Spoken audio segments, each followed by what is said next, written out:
this video, we are going to be pitting two Japanese brands against each other. I've got Ignition Model on one side, Hobby Japan on the other, but let's take these out, let's compare, see how they stack up against each other starting right now.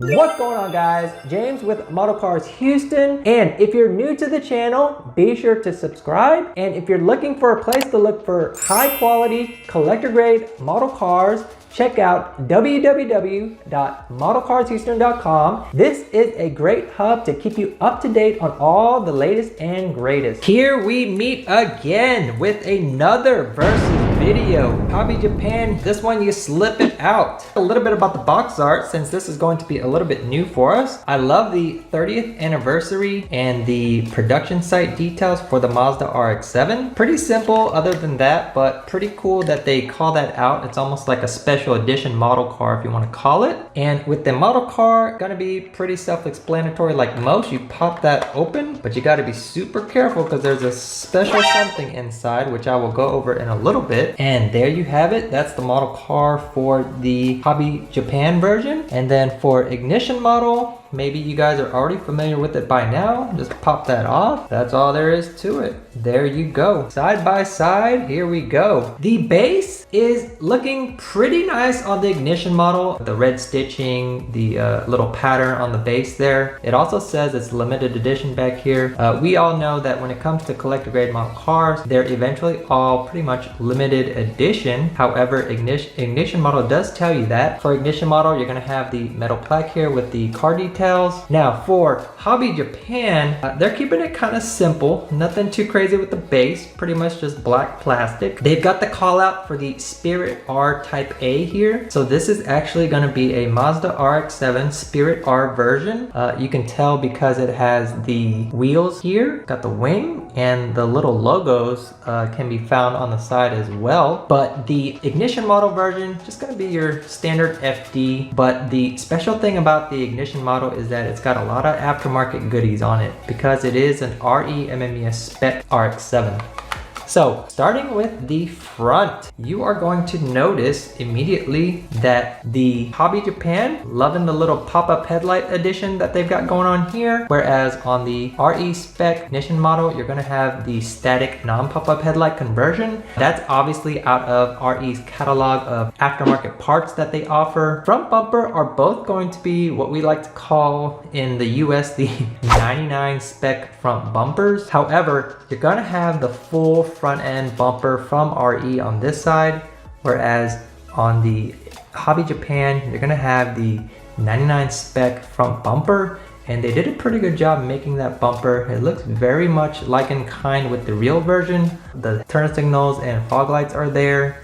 The front spoiler is also there as well, and the license plate holder just like the front bumper in real life. One thing we all know with the Ignition Model, if I haven't stressed it enough already, they're not using inserts for the turn signals. They're just going to color it the color gray. Love the feelers and the lip spoiler on the RE version. The hood is also going to be an aftermarket bonnet, and it's going to be carbon fiber. And then one other thing, when you look at it from the front, you can see that the Ignition Model does have a nice lowered aggressive stance, whereas the Hobby Japan is going to be more at a factory setting, factory height. Moving on to the side setup, we are faced with some more aftermarket goodies for the RE version. You're gonna have the fenders, the side skirts, the over fenders here, all the sponsorship logos.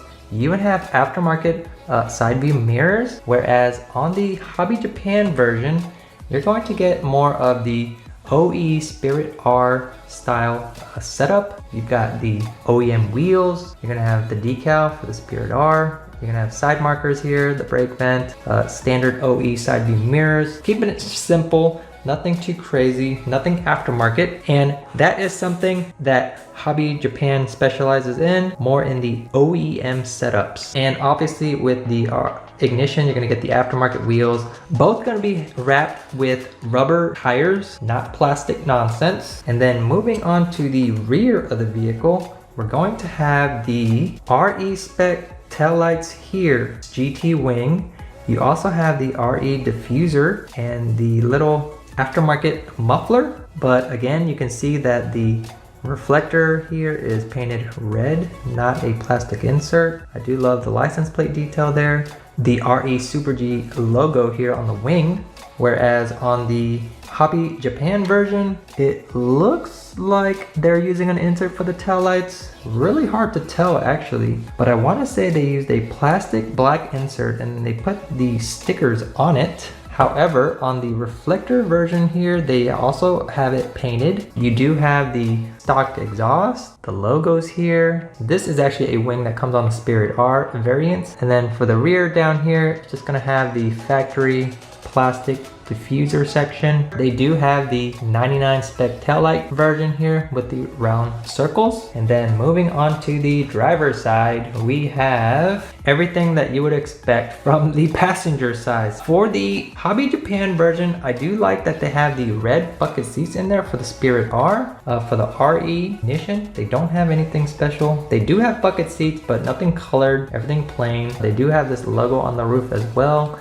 Some details in the back as strut bars go. The Hobby Japan, keeping it kind of simple. Looks like they're using that little cover that you get from the OEM Mazda RX-7. And then a little bit more detail on the inside if you want to try and check it out here. Both looking pretty same. They do have the details for the center vent and on both. Got a little bit more detail for the airbag and things like that. But now let's remove them off their bases for our little road test. A few moments later. Okay, so both cars have been removed. We've got Hobby Japan up at the front, so let's take a look and see what happens. Oh, a little bit of roll for Hobby Japan. If you actually force it a little bit, it does roll. Not as smooth, not like a Hot Wheel, but can definitely be fixed. And for ignition model, guys, no roll, static display. And I think for the ignition model, it looks very good in a static display setting because of all the aftermarket goodies. Let's look underneath as far as detail goes. You can see that the ignition model version has that diffuser here, whereas the Hobby Japan just gonna be more stock. Does have detail for the exhaust here and a little bit about the underbody on both. So that's how they're gonna look underneath. And when it comes to pricing for Hobby Japan, you're typically looking at around 25 to 28 with the little engine model. For the ignition model, you're typically looking at around the 35 to 40 range with all the aftermarket goodies. And then last but not least, ignition model does not come with any extra accessories. However, the Hobby Japan version, being super special and all, does come with an extra set of accessories. This is something new that Hobby Japan has recently started. They're doing it a lot lately with all the different nostalgic JDM vehicles. But what we're getting here, guys, is we're getting a pallet and we're getting a 64 scale full-size engine. Check that out. And for RX-7 fans, you'll notice the intake manifold, the little elbow coming off the throttle body, the little pipe here at the front of the intake manifold, and it looks like you even get a transmission. So that's pretty crazy. Pretty nice little extra that you get because I've never seen a 64 scale rotary engine this size before. I've seen 43 scale and I have 18 scale engine replicas, but 64 scale I have not. So a nice cool little addition from Hobby Japan that they snuck in there for sure. In today's video, we're going to be comparing these two powerhouses together. One model just came out with a brand new Pandem EG6. Ignition model has had it for a while, far discontinued, but we wanted to take a closer look and pit the two against each other to see what exactly the differences are. And is it worth getting one of the one model EG6s? Starting right now.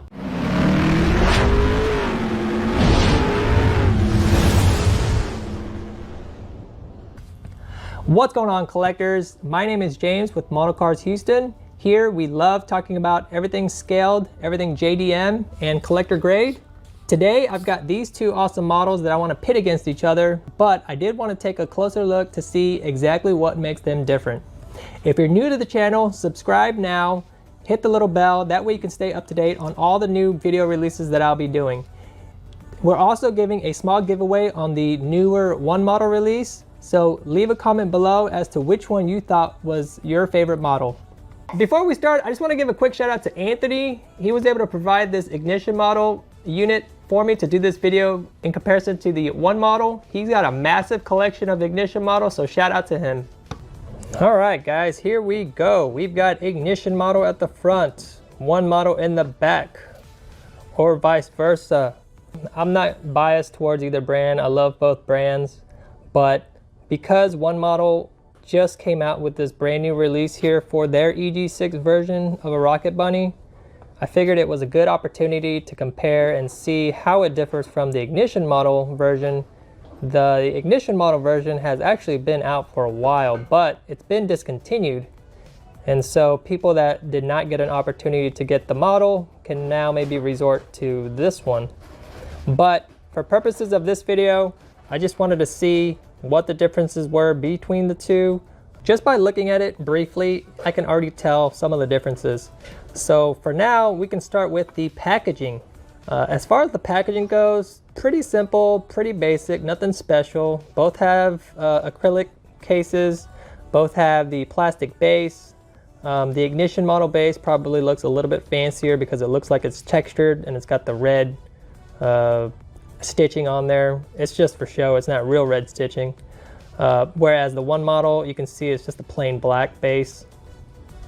The other thing that does look nice though on the ignition model version is I like the detail on the plaque. I like the way that the logo, their brand, and the Civic EG6 is spelled out.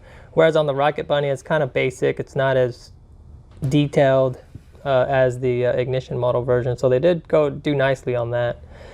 Ignition model is all limited production stuff. Hence why these are discontinued now, a little bit harder to find. Prices have gone up on it because of that reason. One model doesn't spell out that it's limited edition, but as with all collector grade diecasts and models, eventually it will become limited. So if you're looking for one, it'd be a good time to get one if it's something that you feel fits the bill for you. All right, guys, we've got both of them out of their cases now, and we're getting ready to get down into business here. So here's what we got going on. We can start from the front. One of the things I noticed immediately between the two, the one model version, which is over here, you can tell that it actually has a front mount intercooler, just like the real version.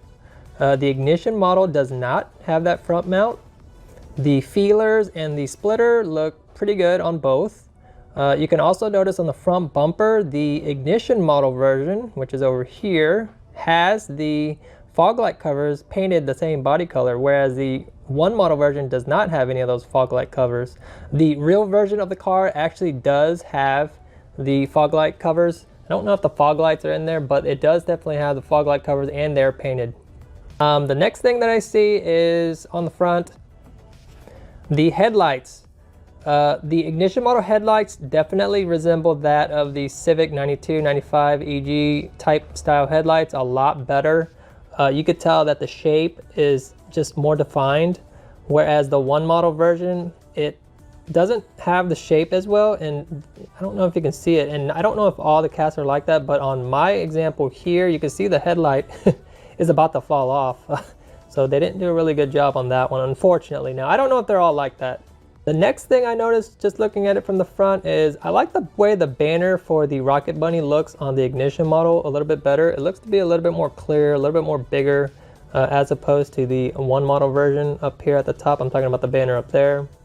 The hood, if you look at the hood, ignition model did a really good job with the lines of where the hood, fender, and bumper meet.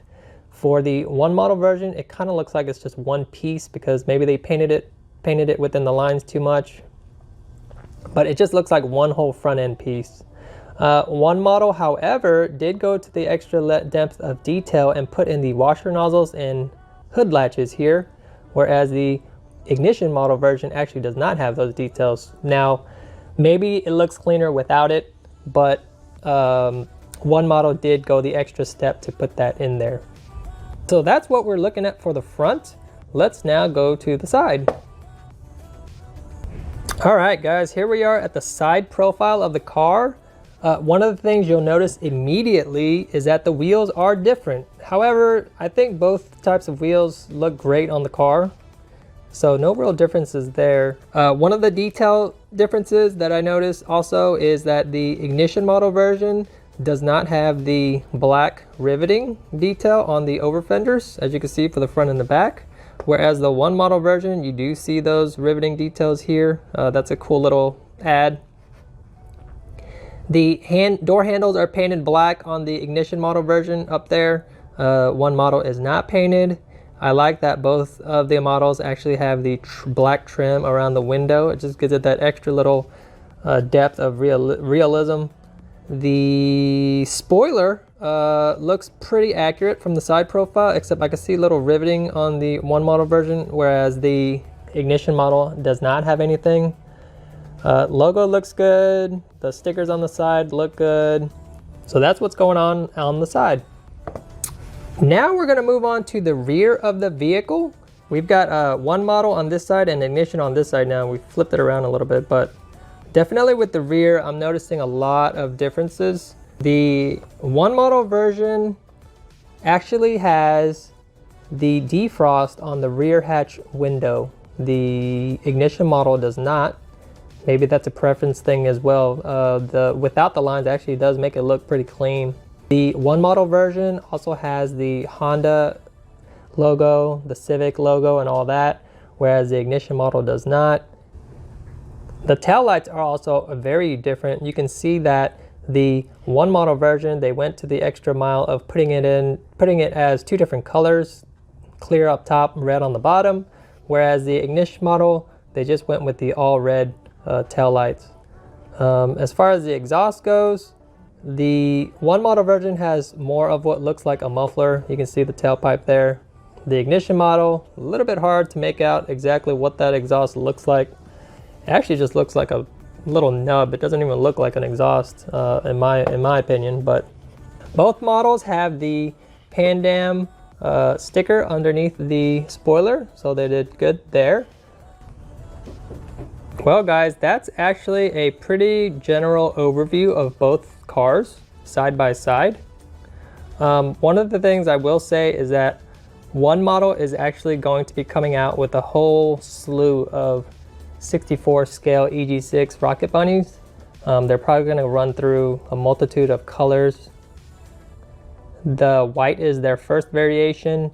They'll probably release the red one next, and they're just announced a dark blue version as well, so stay tuned for those. But hey, if you're an EG6 fan, then you know, collecting stuff like this is always fun, because we don't get to see a lot of EG6 diecasts anyways, but to see them in this type of detail, which I still feel is definitely a step up from things such as Hot Wheels and Matchbox, it's still an awesome piece to have.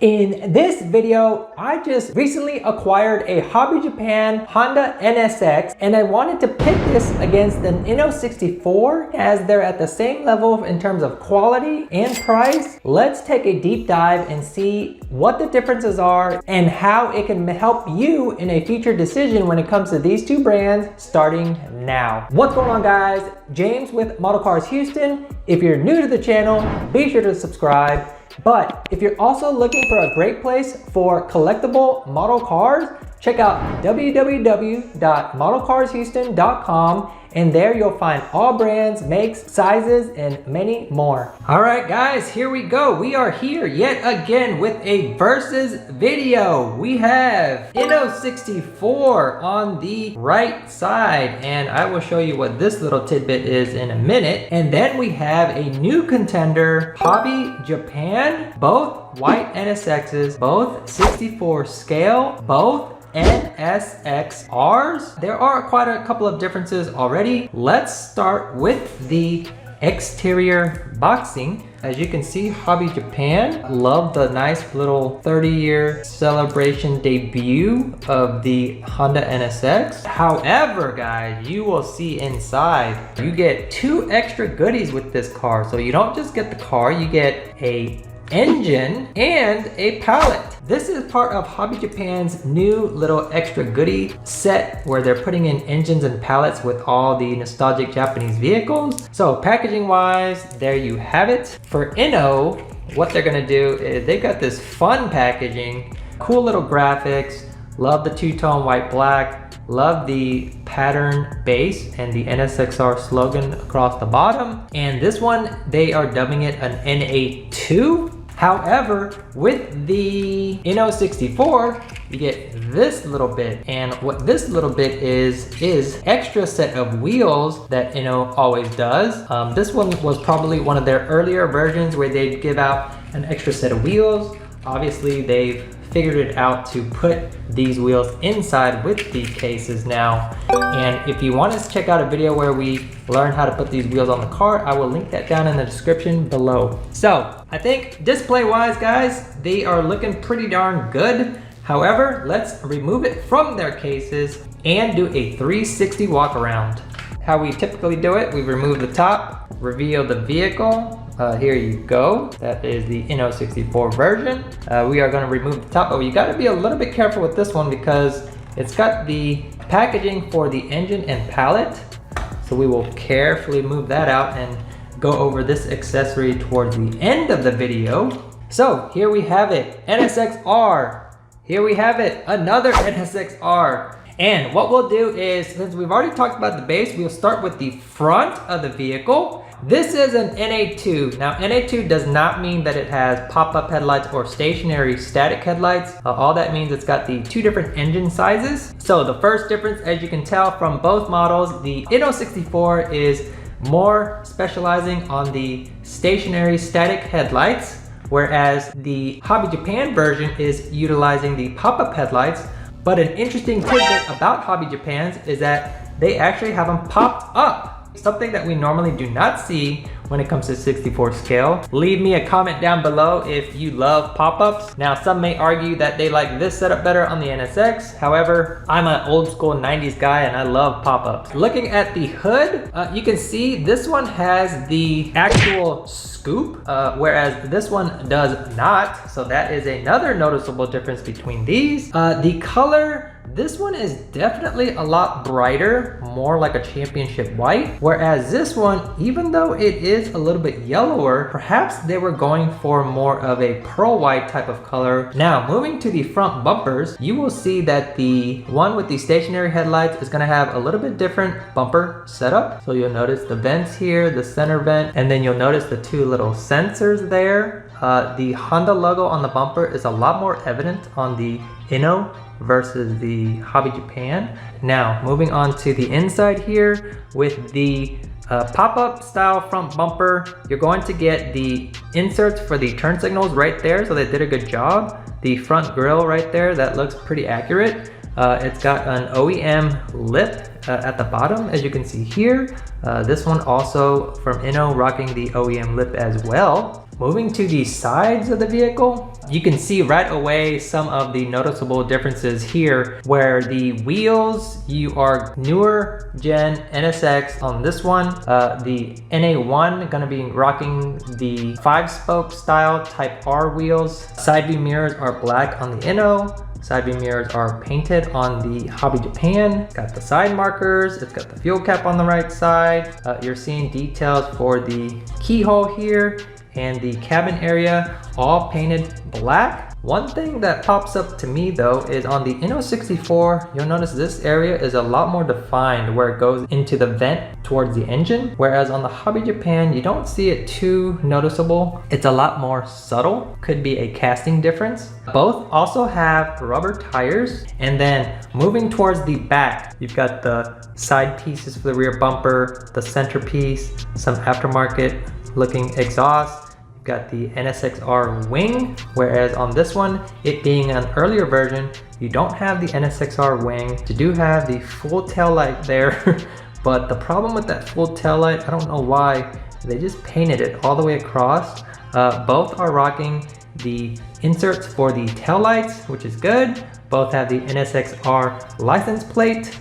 The earlier model has the bumper without all the extra added accessories here, as you can see here, but it does have the diffuser, factory exhaust, so that looks cool. Moving on to the engine cabin area, you can tell immediately that the N064, guys, tons of detail, tons of litter coloring. You can't open it or anything like that. Whereas on the Hobby Japan, a lot simpler. It's covered up with the mesh, with the engine cover. You don't have details for the defrost here. You do have details for the defrost there. You do have the vent on the Hobby Japan and the N064, so they did a good job on that for both. And then going into the inside, on the N064, they definitely went all out. They painted all the trim pieces and everything like that. On the Hobby Japan, it's looking a little bit more simplistic. The details for the console area, they don't stand out as much as opposed to the N064 version. Both are rocking the bucket seats, and I don't know if you guys can tell, but the Hobby Japan seat looks just a tad bit crooked, not straight. Could be a QC defect, might even be that the seat's loose, but I shook it and there's not any sound, so it's definitely glued on a little bit crooked. Come on, Hobby Japan, let's get it together. N064, however, all looking good, all looking straight. All right, guys, so let's now remove it from their base, do our roll test, and see which one rolls and which one doesn't roll. All right, so here we are, N064 at the front, Hobby Japan in the back. Let's start with N064. Not gonna roll, unfortunately. I think we already knew that though. And then Hobby Japan, let's see, not gonna roll either. So with typical range of these types of cars, typically most of the time they're gonna be for static display, but as promised, accessories, a different set of wheels for the NXX N064 NA2. So if you want to change those out, you can. Those are the factory wheels, and you get some aftermarket BBS mesh type wheels with that guy. And for the Hobby Japan version, as promised, you're gonna get this little goodie. This is an engine on a pallet. This is the C30 engine. You can see it's got the transmission, valve covers. Look at that detail. It's got the oil pan and everything. I think Hobby Japan has made up for the fact that they've got a crooked seat with this little engine.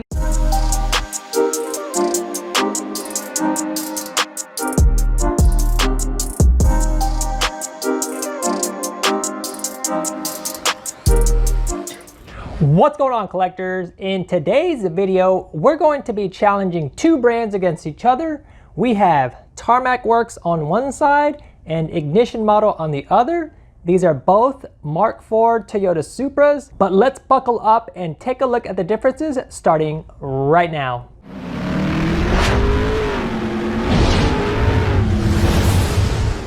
What's going on, guys? James with Model Cars Houston here, and if you're new to the channel, consider subscribing.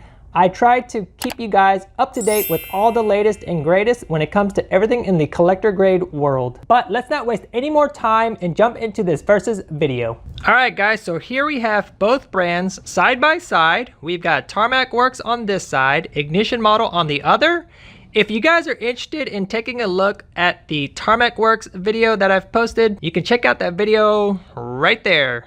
But as far as these two goes, we have to take them out of their cases in order to do this video. So let's do that right now.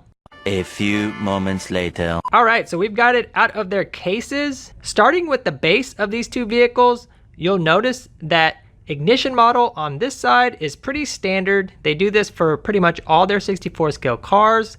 It's got the aluminum plaque with the brand and type of vehicle. It's also got the limited production on the back. Love the red stitching style. For the Tarmac Works, they're using a graphite-like base. It's still plastic, it's more the design. It's got some street aesthetics to it, and you'll notice it says Toyota Supra here with their logo. Now, let's move on to the front of the vehicle. As far as the scale goes, they both seem to be pretty accurate in terms of 64 scale sizing. It is possible that the one from Ignition could be a little bit bigger just because that it does have a wide body kit on it, which we'll go into a little bit later. But just looking at the front here, we've got the headlights, front bumper, the front lip, and you'll notice that the styling of the arrow is slightly different. I will say that the headlight design and plastic detail on the ignition model here does look a lot cleaner as opposed to the Tarmac works. The front bumper, you'll notice they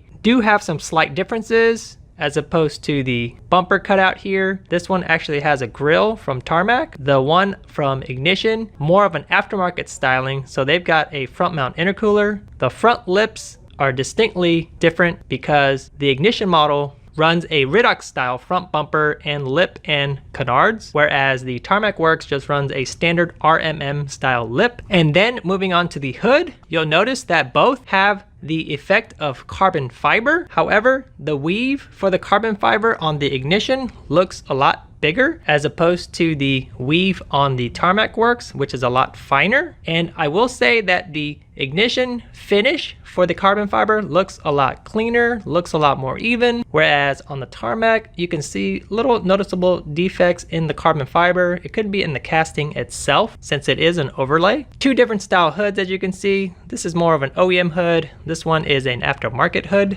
Now moving on to the side, you'll notice that the Ignition model on top definitely has a lot more visually aesthetic aftermarket parts. For example, it has the duct here, side skirts, rear fender flare, whereas the Tarmac Works is more just OEM styling, OEM body, nothing too fancy. However, both are rocking aftermarket wheels. The Ignition model definitely has a bigger wheel setup because of the size as opposed to the body, whereas this one, it's a little bit smaller in sizing. So with Tarmac Works here, you've got the polished lip, gray centers, looks like a 5-spoke style design, and the fitment is not as aggressive. But with the Ignition model, you'll notice that it's got a nice lowered stance. The wheels look properly sized for the vehicle. I love the gloss black finish on these wheels as well. You do see the reflector here on the rear. It's just like a sticker, nothing fancy. Does have a reflector here at the front bumper as well. This one, it's got a turn signal here. Side view mirrors, this one's black. This one is silver, more OEM. Now moving on to the back, you'll see that both are rocking the logos here for Supra and the Toyota badge on the trunk. You'll notice that on the Tarmac, it's using more stickers, unfortunately, whereas with the Ignition, you're using more of inserts and plastic to reveal the taillights.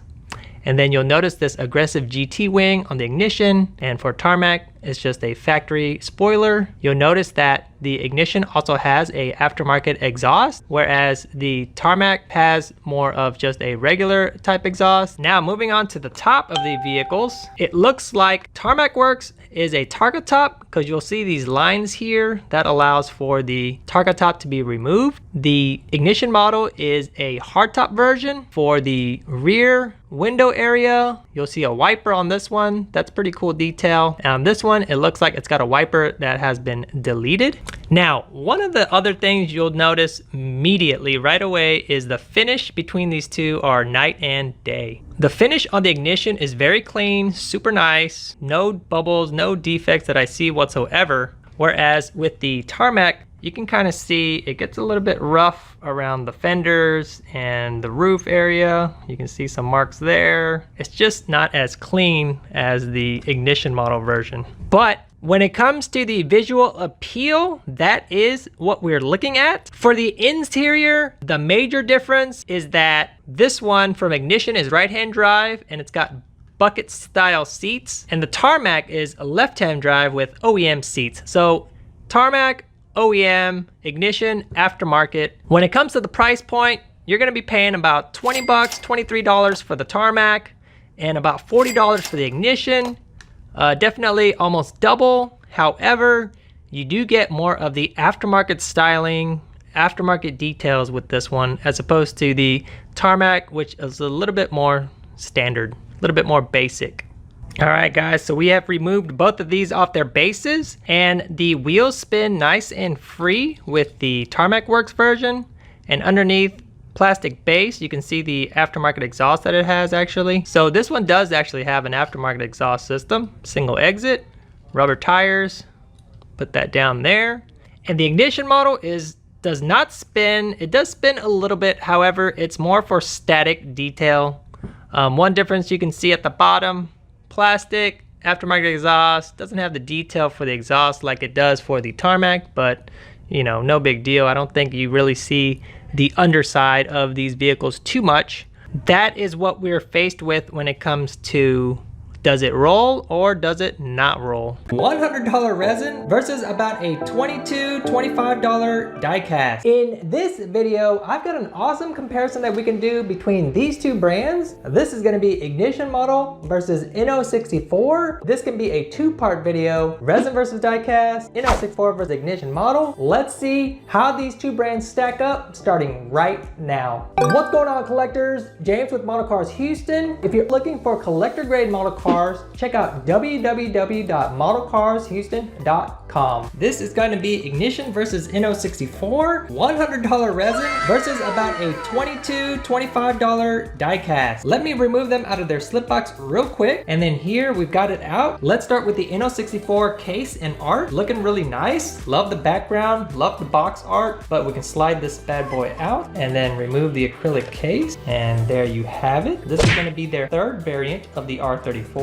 Now let's take a look at the ignition. The ignition model resins are going to come in this brownish colored slip box. No artwork, very simple, going for more of a professional, sophisticated approach. So the ignition model is going to come in this scratch resistant acrylic case. It's going to have the gold plaque to signify that it is a resin model. And then the base is actually different. They used to come with a leather base, but they've since then changed it out to these acrylic base with 4 screws. Really nice presentation. It looks really cool this way, but let's pop this open too. And there you have it, guys. You have to remove the 2 pieces of tape. One is here and one is here in the back, obviously from preventing it from falling out. Now, before we begin, both of these are going to be the Tokyo Auto Salon R-Tune Edition Nissan Skylines. The R-Tunes are going to be your tuned up versions of the regular Skyline.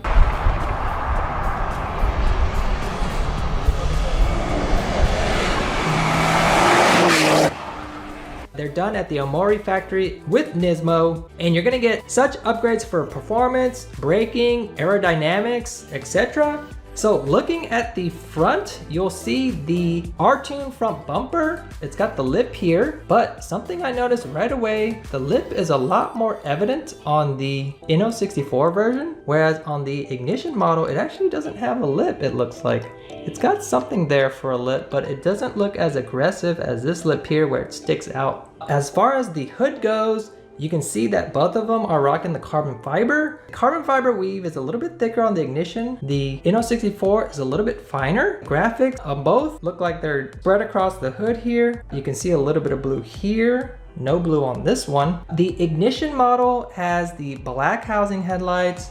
The N064 rocking more of the clear headlights. I'm sure that the real one in real life does have black housing headlights. Both have the front mount intercooler with the Nismo badging, as you can see there. It's got the GT-R emblem inside the grille. The N064 only rocking the paint on the turn signal here and here, whereas on the ignition resin, you're gonna get little details for the turn signals with plastic inserts. However, they are a lot more sunken in there, whereas this one is just right on the outside of the bumper for the N0. Definitely some noticeable differences there. Something I noticed when I pulled it right out of the box is the paint scheme. You can see that the N064 version is a lot lighter. The ignition is a bit darker. And you can see that on the ignition, it looks like it's more of a water slide decal that's placed on top. Whereas this one, it looks like the decal is put over it and then maybe the clear is put over on top of that, because I don't see the outline detail for the water slide decal. Moving to the side, you can see that we have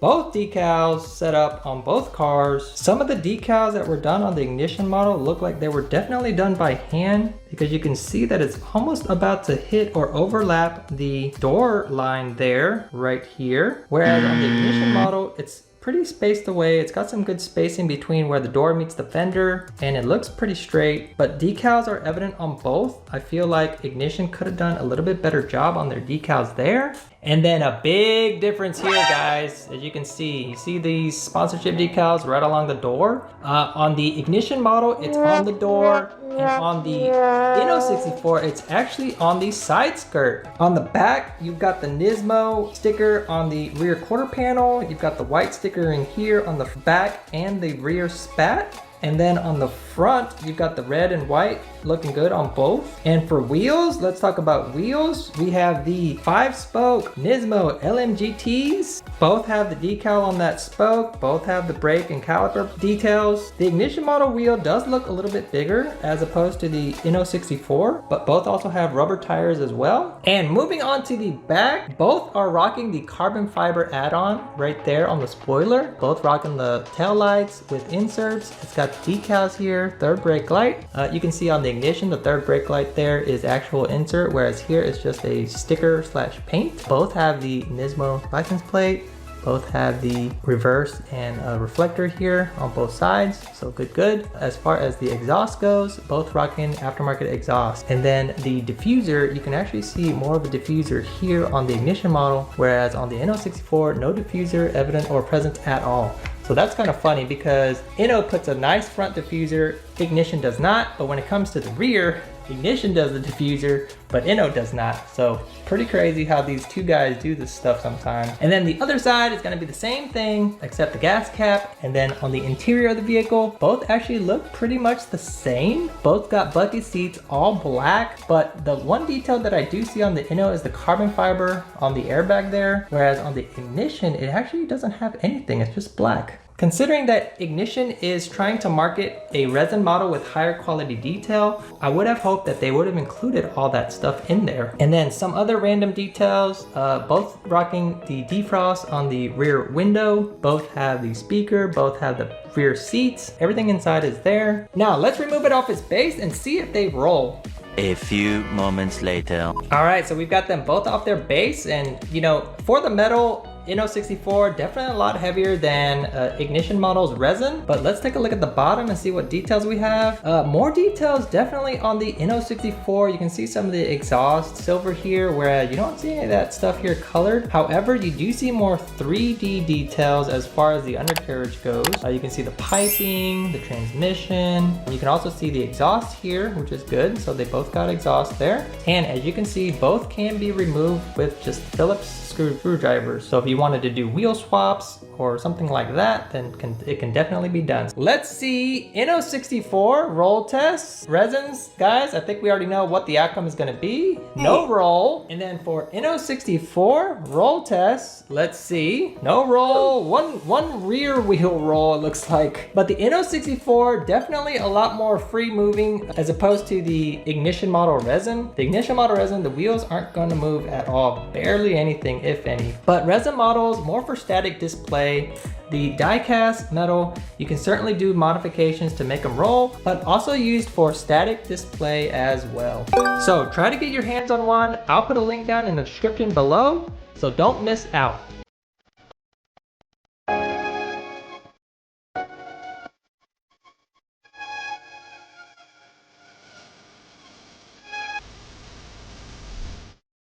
In this video, we're gonna pit two brands against each other. These are pretty well-known brands. We've got the Mini GT GR Supra on one end, and we've got the Ignition model GR Supra on the other. As you can see, they're both white. They've got almost the exact same setup. But let's take a look and dive into what sets these two apart starting right now.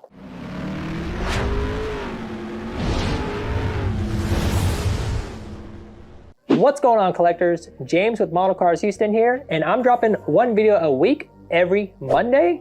So if you're new to the hobby, want to learn more about the hobby, or even stay up to date with the hobby, be sure to subscribe and hit that notification bell. I do review videos, versus videos, and everything in between, so it's a great way to have all of the brands, all the information all in one place. And as always, if you're interested in any of these at the end of the video, I'll be sure to put a link down in the description below as to where you can find them. All right, guys, so here we are side by side. I'm pretty excited about this one because when it comes to pricing, these are on two different sides of the spectrum. You can find Mini GT stuff around like 15, 18. The Ignition model stuff is in the high 30s, 40s range. So just starting with the packaging, Mini GT is gonna come more in this clamshell style type. When I open this up later, I'll show you guys what that looks like. And then ignition model is going to come in this nice acrylic case, plastic base with this nice little metal plaque or aluminum plaque up the front. It even says limited edition, limited production stuff on there. So this is a nice way of presenting it. And ignition model does a really good job at that. Both are officially licensed products, so nothing to worry about there. Both are legitimate products, all backed. Both are limited edition models, as I told you on this one. The only difference with ignition is they don't tell you how many it's limited to. It's more based on demand. So however many pieces the distributors and resellers buy, that's how many they produce. And then for Mini GT, you'll see that it's got the limited one of 3,000 up here. Both brands, much like any other time they make new cast, you're gonna have a variety of flavors, variety of colors, variety of designs. For example, Mini GT also has the Advan version, for example. The ignition model guys, they've got this awesome yellow-green fluorescent color one. We'll take them out of their respective boxes and cases and take a close look. All right guys, so we've got both of them out of their cases here. I even unbolted the ignition one off so that we can take a look at it more freely. The ignition one, it's pretty simple. It comes off the base here. It's got a screw that holds it in place, and it's got a nice area where it can lock in place and make it straight. So you just take that off like that. For the Mini GT, you've actually got to cut the side of it here. That's how I do it anyways. Pop that open there and just pull that bad boy out. And then Mini GT also comes with this box here where you can put the little car in and then slide it in there. That's the way you can protect it. So one difference you'll notice immediately is that when it comes to actually putting the car up and displaying it, you've got the case with this one where you can put it together. This one, you're gonna kind of have to more keep it outside of its box and just kind of show it off this way. But if you're a collector and you want to show it off in its nice case, then the ignition is gonna be far superior from that aspect, because you've got the case that you can put on. You can put the case back on like that and then just stack them one by one. So from there, moving on to the vehicles, I'm gonna tell you right now, Mini GT has the ability to roll, as you can see. So if you're into that, perfect for you. Whereas the ignition model does not roll. It's more of a static model for display. You know, it rolls a little bit, but definitely not one for playing. So we're just gonna start from the front here. The front, we've got ignition here, we've got Mini GT here. Immediately, I feel like the ignition version is a lot wider. You can just kind of tell from the front profile here. The Mini GT has different size headlights as well. The headlights on the ignition model is definitely bulkier. The headlights on the Mini GT, a lot slimmer, a little bit more sharper. You can see that the Toyota logos on the front bumper, the Mini GT is a lot smaller here, right there, whereas the ignition is a lot bigger. Both have the Rocket Bunny Pan Am logo on the hood fender area. You can see here, it's got the vents here on the hood part on both cars, so all good there. Moving on to the lower valence area, I could tell immediately that the front splitter, front lip on the ignition is a lot wider as well, probably piggybacking off the fact that it's a little bit bigger vehicle. Mini GT did get the details here of the snap-on decal. They also have the quote-unquote vents here that go in from the front, whereas the ignition one does not have those details. The paint coloring, I can tell you immediately, this one's more of a pearl white, and this one's just more of a plain white. So the color offset for a pearl white on the ignition is a lot cooler, a lot cleaner, because it's got the little pearl in it. Now, this is very, very OCD detail, but on the ignition, you can see it's got the front sensors here, 1 and 2, whereas Mini GT does not have those sensors here for the front bumper area. Just something different that I noticed. The Pan Am banner on the windshield there, you'll notice Mini GT has it. Ignition does not have it. Moving on to the side of these vehicles. So the Mini GT, check this out. Rubber side view mirrors, you see that? Probably because they've had issues with it breaking a lot. Maybe they converted it to rubber.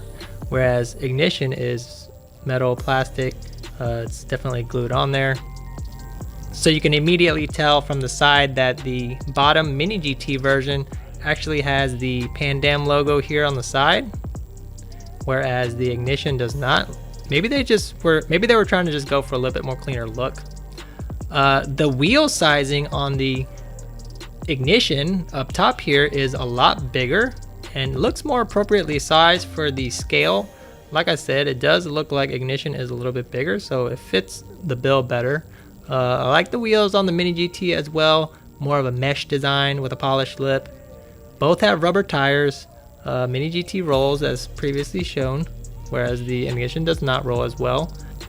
The over fenders look about the same. You can see that Mini GT got the color black for the vent there. Ignition kind of skipped out on that. You've got the flares going off to the side here, everything looking good there. But the stance on the ignition looks a lot better too, almost like it's lowered, as you can tell. Whereas the Mini GT it looks lowered too, but not as aggressive as the ignition when it comes to stance. So for the wheels, Mini GT is sporting the Workmeister type wheels with a polished lip and rubber tires. And then the Mini GT here is sporting the mesh style polished lip with rubber tires. And of course, the wheels spin on Mini GT, and then on the ignition, they do not spin. Now, let's move on to the back. I can tell you right off the bat, ignition model. They missed the Toyota logo right there on the bottom of the spoiler. Mini GT got it. Mini GT also got the snap-on sticker. They also got the GR logo on the rear bumper, whereas ignition does not have those details. I like that the ignition does show more of a titanium tip style, whereas Mini GT is more just the regular stainless. You've got a black license plate and white license plate. I like the detail that they put here on this reflector, whereas this one is missing on Mini GT. So moving on to the rear windshield, you can see it's got the defrost there. Nothing on the ignition, keeping it simple. Tail lights look pretty much exactly the same. You can also see that it's got the red reflectors here, whereas the ignition does not. And as far as the interior goes, it's very hard to tell sometimes on these, but they look pretty close. Well, the biggest thing, and I don't know if you can see it, the ignition here is actually right-hand drive. The Mini GT is left-hand drive, so it's a US spec GR Supra, which is pretty interesting that they did that.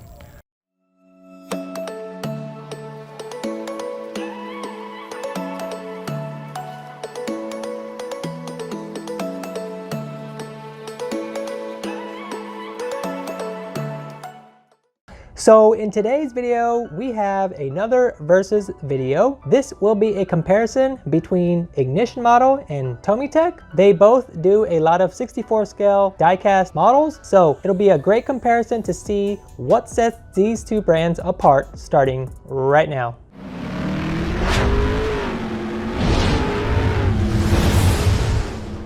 What's going on, collectors? If this is your first time, consider subscribing.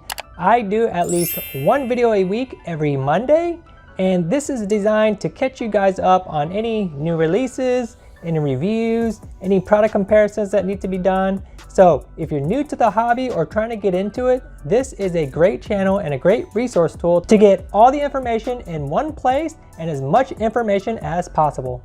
Let's go ahead and open these two up and take a close look. All right, guys, so here we go. We've got ignition on this side and Tomytec on this side. Pretty obvious because their boxes look completely different. I love the Tomytec box for this one because it's more of like a collector's edition box. Some of you guys that are familiar with Tomytec already, you'll probably be familiar with this box more, but this one is a little bit more special, so they like to put it in this layout here. For ignition model, I think most of you guys may be familiar with it already, but if not, Ignition likes to put theirs inside of an acrylic case, little slip box. It has this little plaque down there that tells you all the details about what you've got going on, and then this little blurb about it being a limited edition. For the Tomytec side, it comes in this box. You pop it open here. You get this cool little insert about the car, a little bit about the technical specifications of the vehicle. You'll notice the green one has its engine compartment popped open. These are mid-engine vehicles. So something special that you'll notice about this one from just this picture, but we will go over it here shortly. And then the NSX is just neatly packed into this box. Let's go ahead and remove these two from the boxes so we can take a look at the details. So for the NSX, pretty straightforward. Just slide it down out, pop the acrylic off, and we are already ready. So that's gonna be the NSX for the ignition model. I love the orange on this thing. And then for the Tomytec, you just pop it open up here, take it out of this plastic piece, and pull the car out, and there you have it. So just going from the size, these are 64 scale, and what Ignition and Tomytec like to pride themselves in is that these are true 64 scale, meaning they're as accurate to 64 scale as possible from the 1-of-1 version. So you can see just by looking at these two side by side, they almost look identical when it comes to the sizing. So they definitely did a good job there. The ignition model version of the NSX is actually more catered to the Type R version, or the NSX R version. You can tell by this wing here, whereas the Tomytec is a Type S version, and we'll talk about the little of the differences here in a minute. So just going from the front, the Tomytec comes with a license plate, as you can see right there. The NSX from Ignition, pretty clean setup, no license plate whatsoever. That will signify to you that Ignition likes more of the aftermarket setups, whereas Tomytec more dives into the OEM, OE spec type of setup. So no aftermarket stuff. They specialize more in making sure that their cars look factory. Hood lines look good. I will tell you that there is a detail on the Tomytec here, if you can see it. The Tomytec has washer nozzles here, whereas the hood on the Ignition does not have any of those details. Both have the Honda emblem. The Ignition, you can see a little bit, it's red to signify the R version of the NSX. Here it's just gray. Looking at the front bumpers look very similar. However, you can tell that the Ignition on this side, it's got an aftermarket lip, so it gives it that nice aggressive look, whereas the Tomytec, this is an OEM lip. The turn signals, you'll notice that both guys actually don't put a plastic insert in there for the turn signal. They're just painted, but it looks like Tomytec actually took the little extra effort to put the little amber in there in the center, whereas on the Ignition it's just all silver. Moving on to the side profile, I love these OE Honda wheels on the Tomytec NSX. They did an awesome job on that. You'll also notice that the cabin is the same body color for the Tomytec, whereas the cabin on the Ignition is black. Both rocking side view mirrors. Gas cap is on the right side. It has little details for the keyholes here. You'll notice that the Tomytec actually has a turn signal here on the fender, whereas the Ignition does not. And then for Ignition, they love the aftermarket BBS type wheels. These are gray centers with a polished face. So this just gives a callback to the fact that Ignition loves to do aftermarket upgrades on theirs. Moving on to the back, the taillights look pretty darn similar. Looks like for reverse light, they painted it gray. Both rocking Honda emblems. You've got Ignition model over here rocking the NSX-R spoiler, whereas the Tomytec has the OEM spoiler. Dual tip exhaust, both have the stock rear valence here at the bottom. I like the NSX license plate on the Ignition model, whereas on the Tomytec it's just blanked out. As far as colors go, the Tomytec is definitely more accurate from the orange perspective, whereas the NSX from Ignition model is more of a custom color. They call it orange metallic. When you look at the insides definitely have a little bit more detail on the Tomytec as well. You can see it's got the two-tone seats there. The shifter is even colored silver, whereas in the ignition model, it's just all black inside, almost like they didn't take any time to put any extra details in there as far as the color goes. So looking at the top view here, roof looks pretty dang good. The rear here where you'd see the engine bay, nothing here for ignition model, it's just covered up. Whereas the Tomytec actually has a little bit of a secret, which I'll show you right now.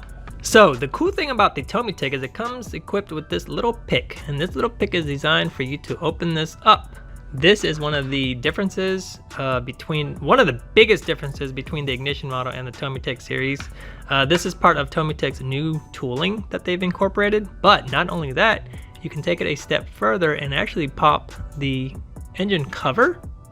So you got the hatch glass, you got the glass, and then you got the engine cover, and then inside you'll notice that they've done an awesome job of putting those engine details in there. So this is the bonus that you actually get with the Tomytec.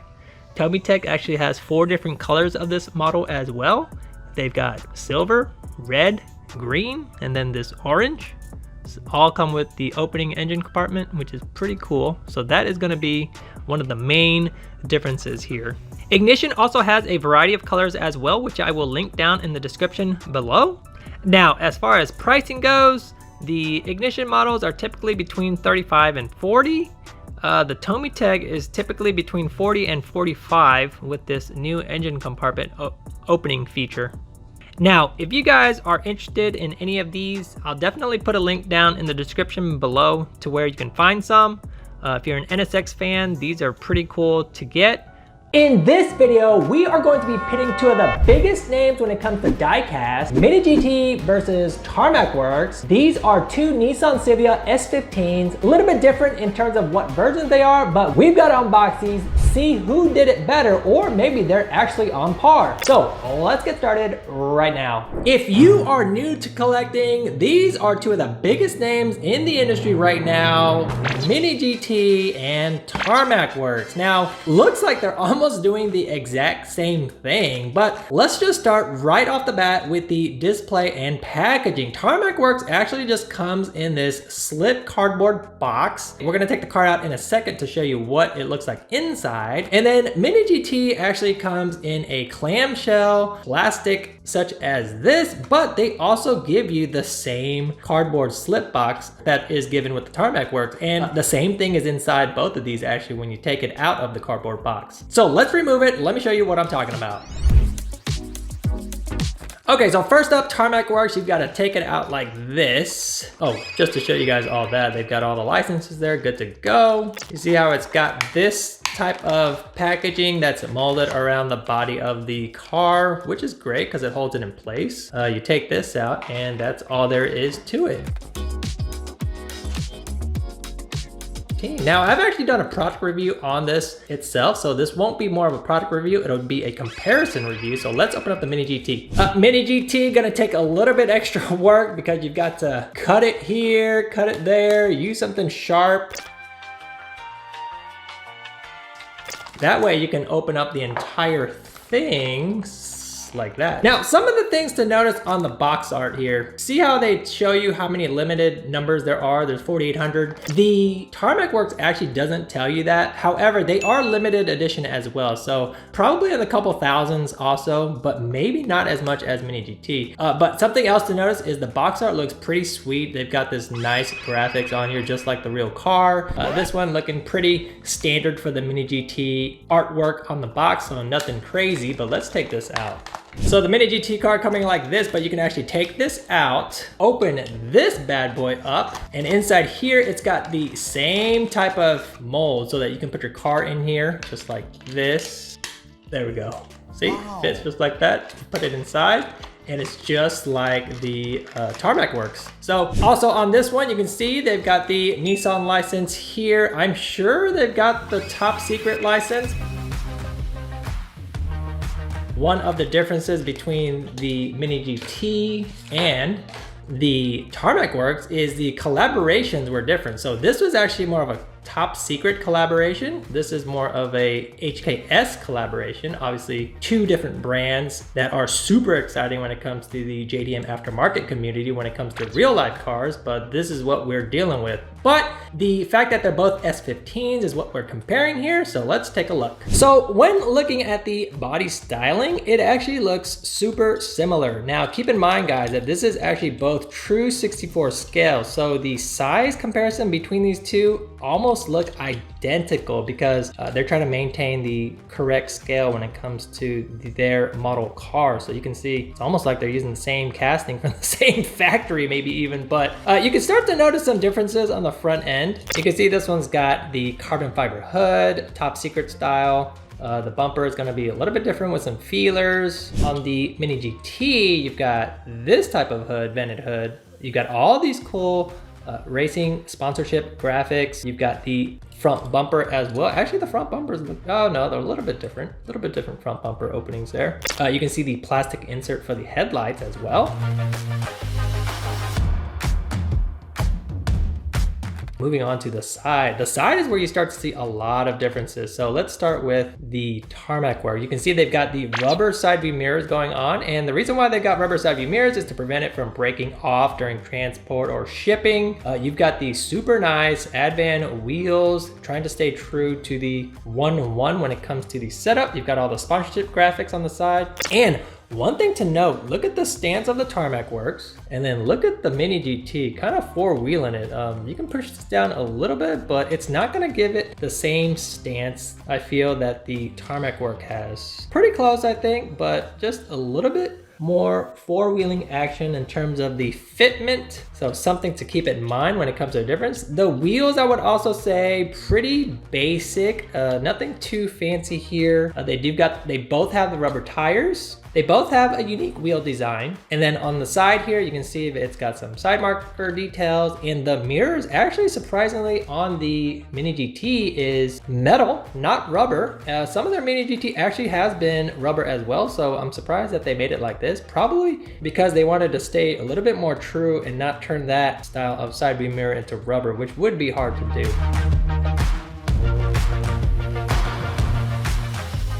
And moving on to the rear, we definitely have some differences going on here as well.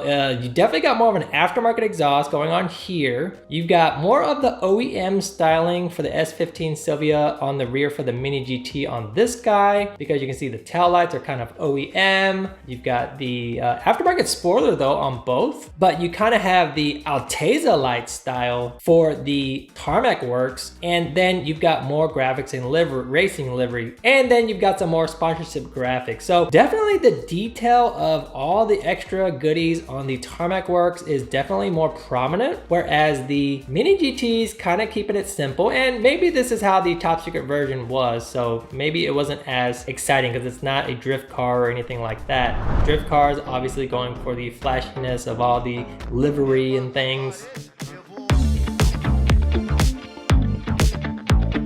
And when it comes to the interior, pretty basic, nothing too crazy going on. Looks like you got some bucket seats and some simple interior tidbits on the dash and center console area. And same for the Mini GT. You've got some bucket seats and pretty simple interior basic stuff going on. And when it comes to price point, the Mini GT is coming in at around like 15 bucks, which is actually the same price point as it is for the tarmac works. Both these guys have rolling wheels, as you can see right here. Mini GT doing its thing always with the rolling wheels, and tarmac works also rolling wheels action. So both of these guys are sharing that characteristic. And extra information when it comes to these, the tarmac works actually does have a chase version. Just like the Mini GT, they both have chases. The only difference is that with the tarmac, as shown, it's encased in a cardboard box, so you can't tell if you've got a chase or not. Whereas the Mini GT, you're gonna see the plastic outer packing, so you can definitely tell if it's a chase right from the get-go. Both of them are gonna be the raw casting finishes with the decals overlaid over it. But the only issue with that, as I've mentioned in another video, is that the ability for resellers and scalpers to easily try to resell the chase version for 4 times the price for Mini GT is definitely there, whereas you know, for the Tarmac, someone has to open it for that to be there. Obviously more exciting to get a chase for the Tarmac works. Far superior to Hot Wheels, as you guys already know that I've mentioned many times in previous videos. I'm excited to see what other types of JDM casts that both of these brands are going to be bringing out. Whole onslaught of stuff coming out at the end of this year and in 2024. So we'll just have to wait and see what's in store next. In this video, we get to pick 2 of the biggest names when it comes to these resin S2000s. We've got ignition model and one model. We've got to take these out, compare them, see what sets them apart, starting right now. It's go time, side by side, hands-on review. We've got one model, we've got ignition model. Let me turn the ignition model around first. We have the J's Racing Honda S2000 here. And then for the one model, I'm going to have to take it out of this. So you can already tell that the displays are different. One model coming in this hard cardboard box. Ignition model doing its thing with the slip case and acrylic case. There it is, the Top Fuel S2000 for the one model side. Now, I've done an individual review video on this one already. I'll put that down in the description below if you want to check out that as I go into more detail, because this one is more a video about the comparison against the ignition model. So let's take both of these out of their slip cases and acrylic cases so that we can get a better view. All right, we've got both out side by side, and I'm super nervous because I want to be careful and not drop these. This one is going to be the ignition model here. As you saw earlier, it came with an acrylic top. Same with the one model version, acrylic top. So right off the bat, let's talk about the display and presentation. Ignition model is going to come with this nice, cool gold placard. It tells you a little bit about the car, the brand, things like that. The one model version comes with a silver plaque, also doing the same thing, telling you a little bit about the car, the brand, things like that. For the ignition model, you can see that the base is a full acrylic, so all the way around full acrylic.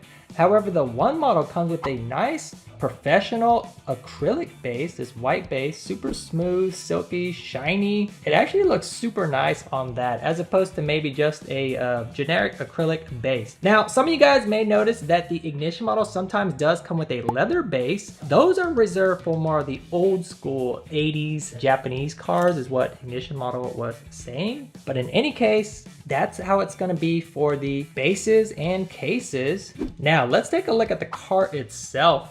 Check that out. So this one is going to be AP1. Pretty sure that the Top Fuel S2000 is also an AP1. It might be an AP2 though. I'm not too sure about that. Let me know down in the comments if anybody knows, but it looks like AP2 to me, unless they did taillight swaps. Now, the ignition model version, it's going to be a pearl white, as you can see right here. It's got some pearl to it, it's got some shine to it, looking pretty nice. The one model version, just going to be a plain white, really clean.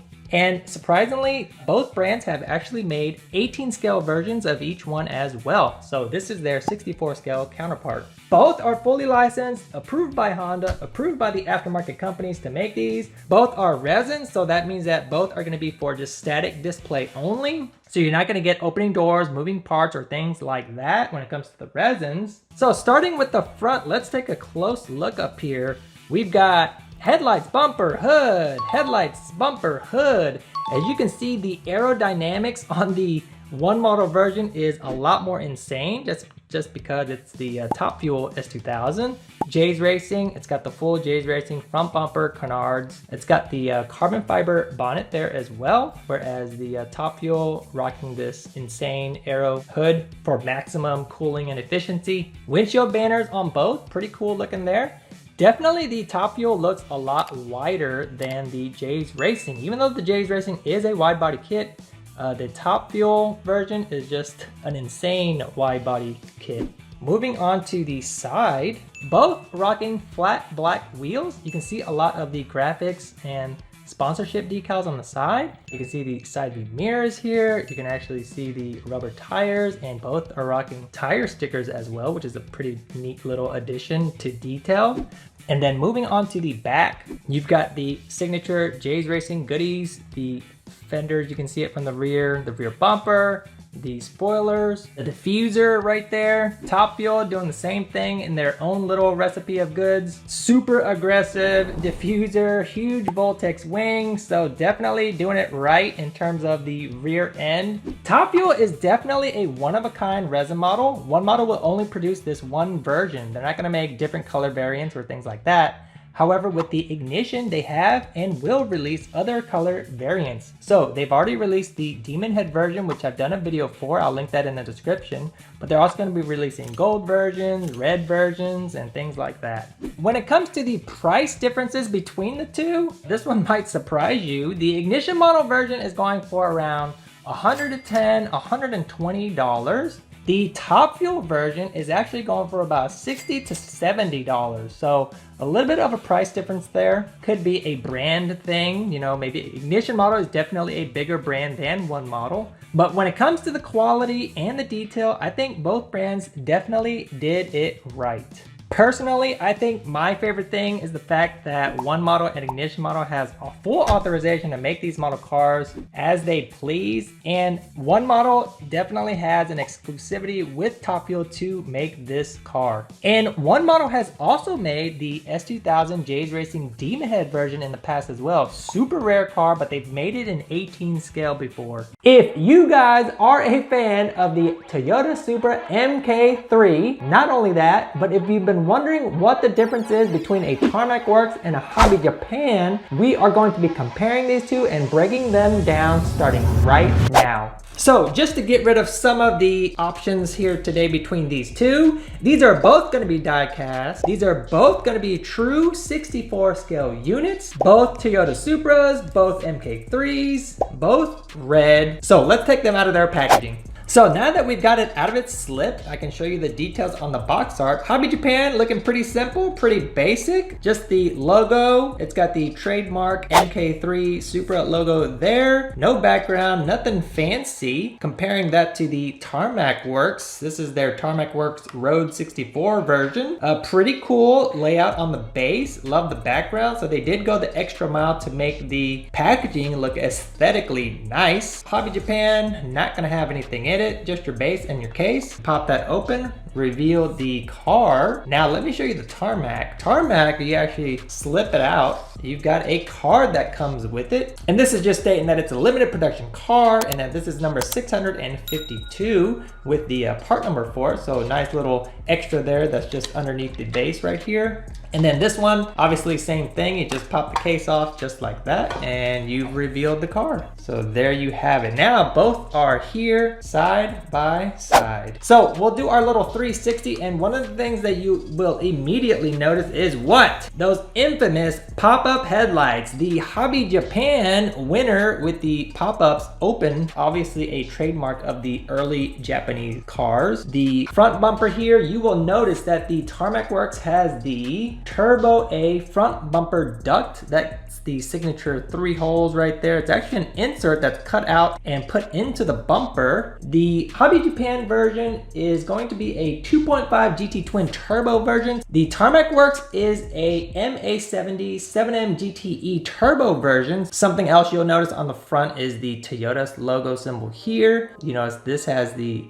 signature Mk3 Supra, the red logo. This one's got the offset JDM front license plate due to the duct. This one got it right there in the OEM spot. You'll notice that the Hobby Japan here has got that front lower lip. No lower lip on this one. Both got the grille fog lights action going on. Uh-oh, what are we missing on the Tarmac Work, guys? No washer nozzles. This one, at least they decided to paint them in there, so this does have some washer nozzles right there and there. Hoods looking exactly the same. Something else you'll notice right off the bat, and maybe some of you guys have already caught it, the paint scheme is a little bit different, but definitely the super red looks evident on the Hobby Japan, right? This one is more of a darker maroon color for the MA70 version. And then moving on to the side, we've got some nice side action going here. Looks like the Tarmac Works definitely went with the aftermarket wheel setup looks like TE37s, multi-spoke wheels in kind of like a gunmetal finish. You can also see the Turbo A 3.0 GT badging there as well. You've got the side view mirror, door handles, window trim, all that good stuff. Rubber tires as well. And then we'll take this off the base later to see if it spins. And then for the Hobby Japan, this is actually called Hobby Japan's customized version. And what that means is it actually has some aftermarket wheels, and these are supposed to resemble more like the BBS mesh type wheel with the polished lip there. And then you're gonna have some fat little rubber tires. So the choice in rubber tires, a little bit too big on that one, I think, compared to the Tarmac Works, right? The Tarmac Works looks like it fits a lot better. Hobby Japan overdoing it just a little bit. Look at that fitment on the front. Looks like a freaking all-wheel drive drag car here. But you've got all the same details here. Side view mirror, door handle, window trim, side inserts here right along the door, and the front and rear quarter panels, just like the Tarmac Works version. And then moving on to the back. Ooh, back looks so nice. These are both gonna be the newer generation Supra, so they're gonna be 89 up, and you can tell because of the taillight designs here. You've got the red with the white line on the outside there. That's what signifies that. We have the bumper, we've got the license plate, we've got the spoiler here, we've got a dual tip exhaust on the Tarmac, we've got a single exhaust on the Hobby Japan. Probably going for more of an aftermarket customized version, as I mentioned before, with the tires and wheel setup. Oh, but what do we got going on here? We got the detail for the defrost lines on the Hobby Japan. They also have the details for the defrost on the Tarmac Works. However, the Tarmac Works does look a lot thicker, more spaced out here, as opposed to the Hobby Japan, where the Hobby Japan, really thin, small little lines, kind of faint, but noticeable. You can actually see it. And then here you can see the trunk cover on both, if you can see it through the window there. And then for the interior, let's see what we got going on here. If you check this Hobby Japan version right here, you can see it's got some rear seat details in there. Inside it's got the steering wheel, the seats, things like that. For the Tarmac Works, however, you've got the red Recaro seats, it looks like, with Bride seat belts. And then in the rear, you actually don't have any seats. So it's actually just a blacked out plastic. You can barely see it a little bit, but the details are definitely not as pronounced as it is on the Hobby Japan version with the seats in the back. So steering wheel, dash, everything here on the Tarmac Works too, but definitely missing those details in the rear. Price point for these guys, anywhere between 20 to 22 for the Tarmac Works and 25 to 26 for the Hobby Japan. That's typically what they're going for. Now, let's take them off their base and see how they do on the roll test. All right, we've got both of them off of their bases. So what do you guys think on this roll test here? Who's gonna win this one? Let's see. Well, let's check out. This is the Hobby Japan version. Let's check him out. Oh, look at that. Looks like it's got some spin action, actually. Check it out. Yeah, maybe if these tires weren't so freaking fat, this actually might spin better, but yeah, you've got some rolling action there, so that's good. Now let's check out Tarmac Works. Tarmac Works, ooh, struggling, look at that. It's dumped, man, it's not gonna spin at all. Them tires are tucked. Check it out. Even by pulling it, it's got a little bit of resistance here. Definitely rubbing and scrubbing. And then you can actually take a quick look at the bottom here too. Metal bases, a little bit about the details, logos for each brand. Missing some exhaust pipe on the Tarmac Works here. It's just a muffler. At least on the Hobby Japan, they connected it. But definitely you got more details on the Hobby Japan when it comes to the underside as well. These have Phillips screws here, so you can remove those on both of these. You can customize the wheels and do what you will with those. So definitely some opportunity there. With all the Nissan R34 400R excitement that's been happening recently, there are a lot of differences here, so let's dive in, figure out how well they did against each other starting right now. So we have ignition model here. This was actually released a couple of months ago, a few months back, but we've got the contender here, the new release guy, Inno64, coming out with their rendition of the 400R. Some of the similarities that we can take care of right now is that both of them are 64 scale, both are diecast metal bodies, both are Nissan R33 GT-R Nismo 400Rs. But now let's take a close look and see what those differences are. And here they are finally side by side, and I'm sure that you can already tell some immediate differences. However, what we'll do is we will start with the front end. So looking at the front end of both vehicles, you can see that both are rocking the same exact bumper. You've got some nice headlight details on the ignition model. As you can see, it's got the black housing on there. there. However, for N064, it looks like they took a little bit of a shortcut and they put a sticker over the headlight to try and give it the black housing look. So N064 trying to cut some corners there. You've got the front bumper, the front mount intercooler. This one does not have a license plate. You can see a Nismo license plate there, which is pretty neat. You've got the turn signal, the front lip. You've got the grille there with the little GT-R logo. Going on to the hood, it's got the vented hood right there. It's got the 2 vents there, the big opening right there at the bottom.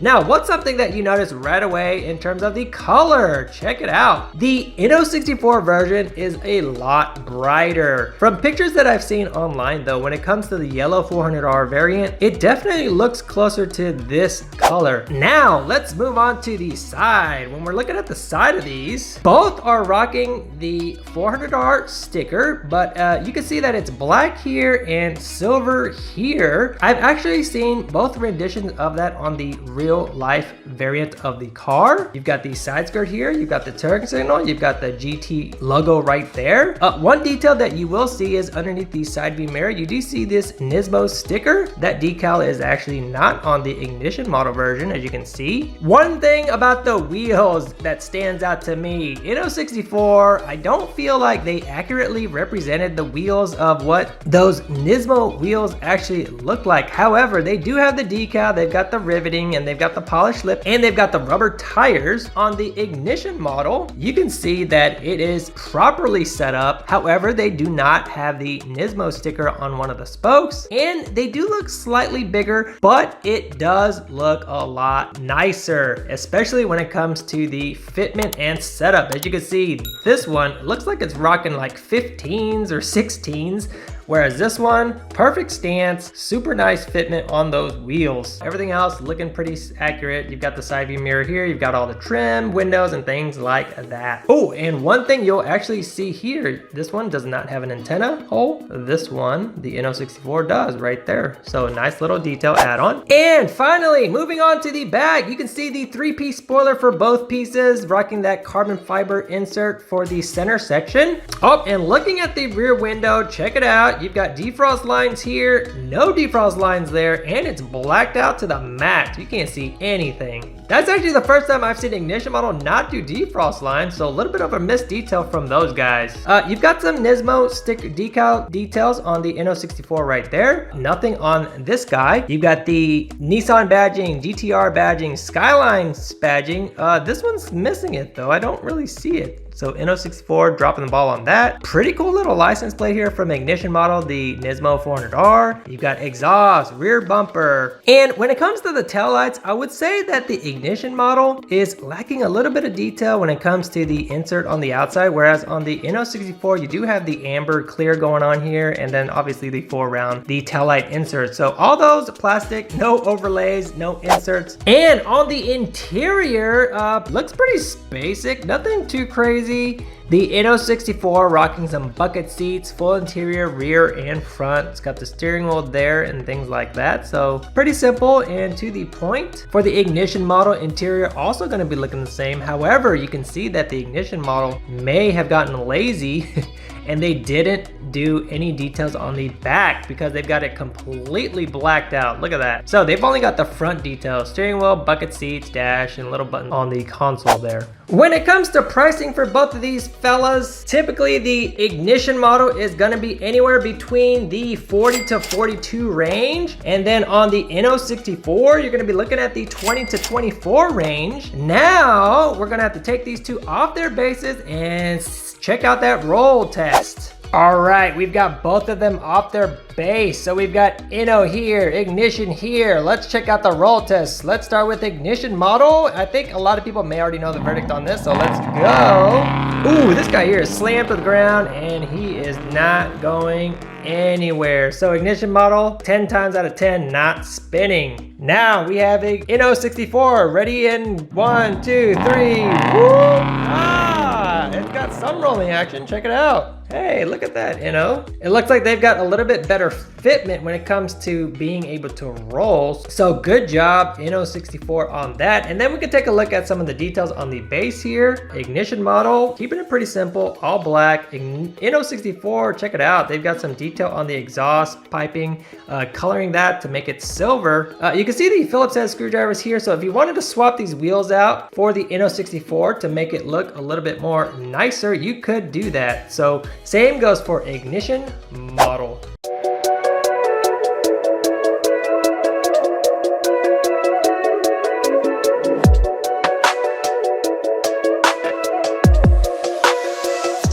What's going on, collectors? In today's video, we're going to be pitting two brands against each other. I've got PGM models on one side, I've got Tarmac Works on the other. You can see that these are both Super 9 variants, but let's see what sets them both apart starting right now.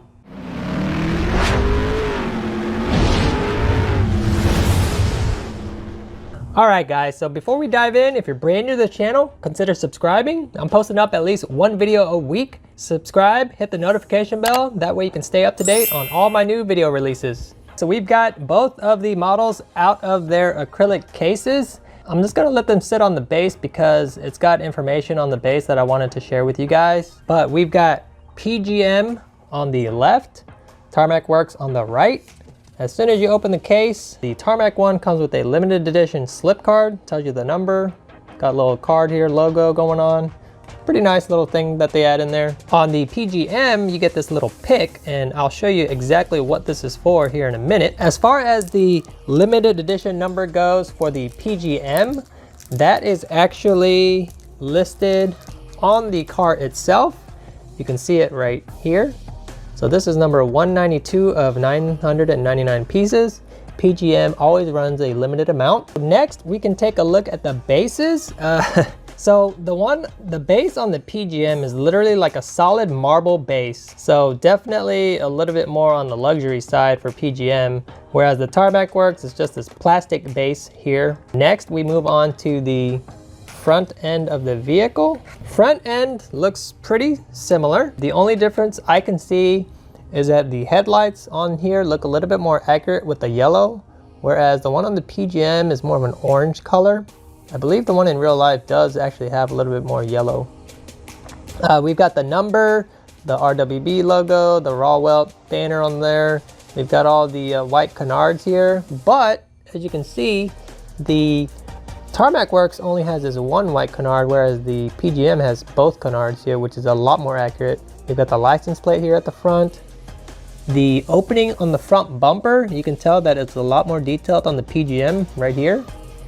On this one, they kind of just didn't put the license plate, and it's just kind of like a blue. There's no front bumper cutout on that one.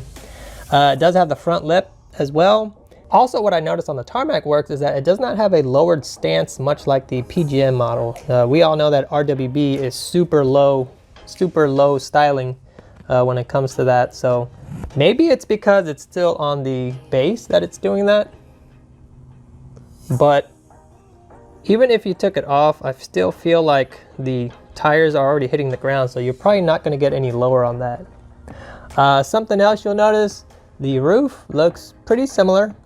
You can also tell just barely, but a little bit of the shape in the car is also a little bit different. I'm not sure which one's going to be more accurate, but I'm sure PGM does their due diligence to make sure it's as accurate as possible. So definitely a lot more detail on the PGM. Now, one thing you'll notice, big time difference.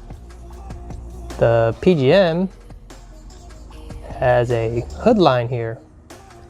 The Tarmac Works does not. Why does PGM have a hood line? Well, that's where your trusty PGM pick comes into play. If you get in here and open this up, there you go. So, surprise, surprise, the PGM is a fully open diecast. So you're gonna get a lot more detail out of the PGM model. And for that reason, obviously PGM is a different price point as well. So both are metal body diecast, just that PGM is fully open and Tarmac Works is not. Let's move on to the side profile here. We've got the Super 9 logo on the side. We've got the lightning marks here. Everything's good. We actually have the riveting on the over fenders on both models, which is nice. They actually did that on the Tarmac Works. The rear flare here, this arrow, definitely a lot more aggressive on the PGM as opposed to the Tarmac version. The spoiler has all the Japanese text there. It's got the raw banner on the back, and that's a cool little detail. There's like a little skateboard looking thing on the Tarmac Works, whereas on this one you don't really see anything. You do see the defrost lines. Now, when you go to the inside, on the Tarmac Works, it looks like it's just all blue. Like they did not spend any time doing anything in there. Whereas on the PGM, you can see that it's got full bucket seats, a blue dash, everything else is black. It's got racing seat belts in there and everything of that nature. Let's see if we can zoom in there and see that. See that? It's got all those little details, whereas the Tarmac does not. Almost looks like a Hot Wheels type of style in there, where it's just all one color, nothing detailed going on. Believe it or not, the Tarmac actually has windshield wipers, whereas the PGM does not. I love the detail on the wheels for the PGM, especially that rear wheel. You can see the Tarmac is not as detailed on the spokes, whereas here it's super detailed. Both have the idlers tire stickers. Both have the brake vents for the front. But definitely on the PGM, it's looking a lot more detailed here as opposed to the Tarmac Works. So again, with the PGM, you can see that the door opens up here fully. And with that, you can actually get a better inside look of the car as well. So that's nice. It's got the door panel here, everything looks good. This is actually part of PGM's brand new initiative to make cars like this, so it's kind of neat. All right guys, so here we are at the rear of the car. You got spoiler, tail lights, exhaust tips, some decals here and there. You've got the rear license plate on the PGM, no license plate here. The little piece underneath for the exhaust right there, as opposed to the Tarmac, which does not have that. So definitely two different ends of the spectrum, and then obviously PGM opens up and you can see the detail of the motor in there.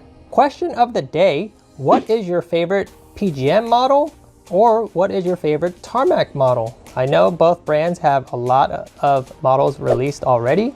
Sometimes when it comes to this hobby, it can be super confusing with all the different brands, all the different makes and models. Let's not wait any longer and let's get going on the versus video. And also let me know throughout the video, how many Power Ranger figures do you see in my diorama? Let me know down in the comment section below. These are gonna be two Honda S2000s. The trims are gonna be a little bit different. Hobby Japan AP2 Grand Prix White. This is actually gonna be the Type S version, which I believe only exists in Japan from 08 to 09. Somebody correct me if I'm wrong in the comments for that. And then for Mini GT, what we have is the Honda S2000 CR variant, which stands for Club Racer. These are limited to about 1,400 cars worldwide. I'm talking about the real 1/1 car. Just some background for you. Released in 2008 for the US market. We've got this in Rio Yellow Pearl with black interior right there, as you can see, just like in real life. This one is AP2 as well, and it's actually a left-hand drive. So not a right-hand drive variant from Mini GT like the Hobby Japan version. These are both going to be die-cast metal. These are both going to be true 64 scale, so very good comparisons there. And before we rip these out and look at them up close, Mini GT telling us that these are limited to 3,000 pieces worldwide. Hobby Japan, also a limited model, however, they don't list how many there are, and this can typically range from the 2,000 to 3,000 pieces range. But much like all other collectible cars, once they're gone, discontinued, and that's that. So Hobby Japan, typically I cut it here on the side, cut it here on the side, open this wide open here, reach in there, grab the die cast like so, and then here's that box I was just showing you guys. So a little bit about the display since we're here. This is just just a little slip box where you can put the Mini GT inside of. So it actually comes like this. So you can put the car in there, so, and then put it inside like that. Close that bad boy up. So that's how you store it with the Mini GT versions. Hobby Japan version, you're gonna get this acrylic case, super professional, of course. There's the acrylic case and the base, and then it's got some accessories in there, which I'll show you guys in a minute. So check it out, guys, both in hand. Looking pretty nice for what they're trying to represent. Looking at the front here in comparison, you can definitely see that the Mini GT and the Hobby Japan both have the AP2 front bumpers. You can see a little bit of the arrow here for the front bumper. You've got logos, you've got plastic inserts for headlights. You can see that the Hobby Japan definitely has a more refined headlight display as opposed to the Mini GT version. Both black housing as well. Front bumpers look exactly the same. However, the front bumper for the Hobby Japan does stick out a little bit more refined, and it's got a little bit more of a bulge to it on the sides here as opposed to the Mini GT version. You can see the outline for the hood lines here. It's got the washer nozzles there. Front windshield looking good. And then moving on to the side of the S2000s. I love the side view on both of these. Both are rocking S2000 logos here. The yellow one, of course, is going to have the S2000 CR logo. Both have side markers. Both have the AP2 wheel setups from Honda. One difference here, guys, you see the side view mirror here, side view mirror there. Side view mirror on Mini GT are going to be rubber, so gonna not be so susceptible to breaking off. However, on the Hobby Japan, it is gonna be a metal one that is put on there. You've got door handles, door lines, a little bit of the side here, side skirts, fuel doors are both evident. One thing I would say about the paint scheme is that on the Mini GT, it looks to be layered a bit thick, whereas on the Hobby Japan, it looks like they laid just the right amount, and the paint doesn't look too thick, it doesn't look too thin, and vice versa. Love the red interior seats here. Rio yellow pearl rocking the black interior seats. And one thing that you'll notice about the Mini GT is that it does have a little bit of a lowered stance, as you can see right here. The AP2 factory height, a little bit of a 4x4 thing going on there. You can see the wheel gap in itself already. So as far as the sides goes, looks pretty good. Absolutely love it. And then moving on to the rear, let's take a look at these tail lights. Look good. Plastic inserts, colored tail lights. It's got the third brake light here, both painted over. It's got the spoiler on both. Look exactly the same, actually. You've also got exhaust here. Love that the Hobby Japan looks like the exhausts are a little bit bigger. It's got the little toe cover here on the Mini GT, not rocking that. Type S logo, Honda emblem, keyhole, Honda emblem, CR logo, keyhole. So everything is good there. Yeah, definitely different exhaust sizes, as you can see here. Both gonna have metal bases, a little bit of the detail on the bottom side. And something else that you can see from here are both rocking the rubber tires. And then passenger or driver's side, depending on which one you go with, the JDM or the USDM, pretty much exactly like the other side. So nothing too crazy going on there. And then if you go back from the top, you can see some of the details for the antenna here, both rocking that. You can see it's got the cover here for the convertible top, and then interior details, absolutely, definitely the Hobby Japan, more detail. You can see the silver center console cover. You can see the red seat. You can see the Honda emblem on the steering wheel. Mini GT, not gonna have any of those details, just a full, completely black interior. And then right here on the windshield, you can see both have these sun visors. And then let's do our roll test and see which ones roll. And it looks like Hobby Japan set up and ready. Mini GT set up and ready. And you guys might know the answer for Mini GT. Here we go, boom, rolling, no problem. Hobby Japan, here we go. Hey, rolling too, look at that. Now, Mini GT out of the box, gonna come just like this. No extras, nothing like that. Hobby Japan does come with some goodies, and let me show you guys that right now. Boom. Hobby Japan coming out with some more accessories to be able to further detail out their car. Removable hardtop and a hardtop cover. So check that out. Look at that. Hardtop installed. Put that in and you're good to go. Look at that. Perfect. Fantastic. Love it. Hobby Japan definitely pulling out some stunts on this one, and definitely the reason why the price differences are going to exist between the two brands.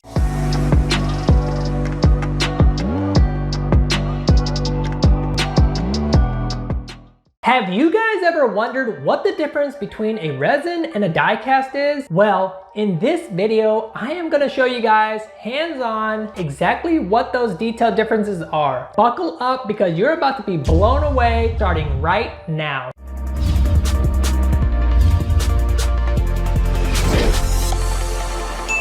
What's up guys, James with Model Cars Houston, and if you're brand new to the channel, consider subscribing. I do one video a week every Monday, but if you're a fan of JDM model cars, collector grade model cars, then this is gonna be a great hub so you can stay up to date with the latest and greatest all in one channel. So in this video, this is actually a 2-for-1 video. We are going to be comparing a die cast and resin, but at the same time, we're gonna be comparing Fuel Me and Tarmac Works, which are two different brands that have been doing this for a while now. But let's dissect these and see exactly what's going on. We've got Tarmac Works on this side. Let me know if you guys love Tarmac Works. This is a S207 WRX. And then here we have a Fuel Me. Not only is it a Fuel Me, it's a Veris Subaru STI WRX as well, but as you can see, it's definitely packaged a lot different from this one. Going with the Tarmac Works first, the box art really matches the car really well. You've got the black and the yellow theme going on. For the Fuel Me, all of their cars are gonna have this white and red type of slip, but you can see in the background, it's got a picture of the real car in real life. One thing to note about these cars is that they're actually made from cars that actually exist in present day. So you also get this plaque. So in this case, this is 959 out of 999, whereas the Tarmac Works, it will be limited edition. The production numbers are going to be a lot higher. Some of the other things you notice right off the bat is obviously you're dealing with more of an aftermarket setup here. This is more of an OE setup. Now, let's start with price point, guys. Tarmac Works is probably gonna be coming in at around like $20 to $24 a pop. The Fuel Me resin models are gonna be coming in at around $60 to $65 a piece. Let's pull these two out of their boxes. A few moments later. With the Tarmac, you're gonna get this card, and this card is gonna tell you what number it is and that it is limited edition. However, you're gonna get to around the 3,000 pieces range. For people that are collecting, you're probably gonna want one that's got lower number. That makes it more rare and possibly more sought after. Okay, so here we have it outside of their acrylic cases. However, I want to keep it on the base because I want to show you guys one thing real quick here. You can see that the Tarmac Works comes with a basic plastic base, pretty simple. However, with the Fuel Me, you'll notice it has this white acrylic base. It's got some weight to it, really professional, really nice, really clean. So that is actually another difference when it comes to packaging. I've already mentioned about the plaque here, and then got some information about the car here for the Tarmac Works. Pretty simple, okay? And they're all both bolted down. So starting with the front, the thing with resins is you can get really detailed with the way you set these up. You can see it has really detailed feelers for the front bumper here as far as the Veris body kit goes. You can see the widened fenders, the aftermarket vented hood with a carbon overlay. You can see the front mount here, the front lip, super aggressive. You can see how far it sticks out too. Whereas the Tarmac Works, you're not gonna get anything too crazy as opposed to a setup like this, because like I said before, these are a little bit more mass produced and they're not as specialized. They want to kind of target a general audience. So you're just gonna get the regular setup, nothing too crazy with an OEM paint job. But obviously this blue is also OE. You can already tell the differences in terms of finish and detail just right off the bat. You can see how well that blue shines, but I will give Tarmac credit. They don't look that bad either. Headlight inserts are looking pretty good. They both utilize plastic overlay for the headlights. No sticker nonsense going on for that. You can see it's got a window banner detail here. Pretty simple on this side and covers those lines. And then moving on to the side of the vehicle, you're gonna see some of the aftermarket stuff pop up a lot on the resin. Just quickly here, the beauty of resins is that you can make these unique setup, fully customized size type of cars and not spend as much in terms of your initial investment. Whereas diecast, you're gonna spend a little bit more in terms of tooling and produce as many as you can to be able to offset those costs. Now resins, as I told you earlier, gonna offset it by price and the fact that it's limited, but you're gonna get a one-of-a-kind type of car. Looking at it from the side, you'll see the fender flares for the front and rear.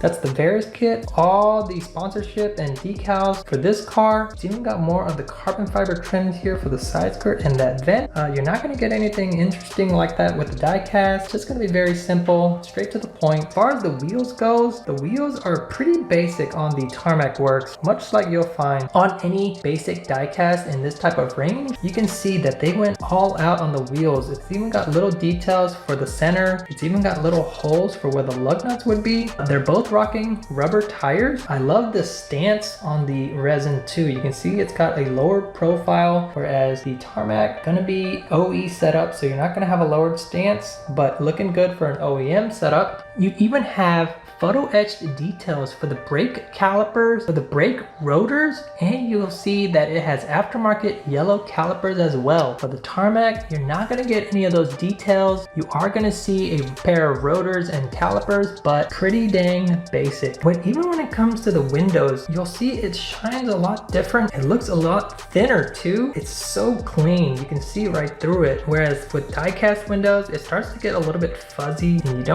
can't see through them as well. And then from the interior side of things, definitely has a lot of details for both, but you can tell immediately that the dashboard is just a lot more, it looks real, it looks accurate, especially the texture, whereas the diecast here, you're gonna get the simple plastic looking setup. Let's go on to the rear. The rear definitely has a story to tell here. So we've got two different setups, Veris rear end, diffusers, light, aftermarket tail lights. You can see it's got, looks like maybe LED aftermarket tail lights, OEM tail lights on this side. You can see that the detail is a lot more refined. It has the brake lights and turn signals, everything integrated there. Whereas this one, a pretty blotchy red setup with a white insert there for the rear, I'm sure. This one's rocking logos, spoiler, and exhaust. Whereas the Veris, man, super insane with the diffuser, carbon fiber trunk, carbon fiber tidbits. You can tell it's got aftermarket exhaust with a bigger tip diameter or bigger exhaust all in general. The wing and the trunk and just the aftermarket detail of the resins are just insane. And that is one of the advantages that you have with the resins. The driver's side for both cars gonna be the same. Obviously, you're gonna have the detail for the gas cap, and then the steering wheel is going to be on this side. Steering wheel definitely looks similar, but again, the texture on the resin just looks a lot more realistic as opposed to the plastic look of the one from Tarmac Works. But man, this resin just looks fantastic. And the other thing is that when it comes to weight, the diecast is probably going to be a little bit heavier. The resin is going to be a lot lighter in the sense of weight.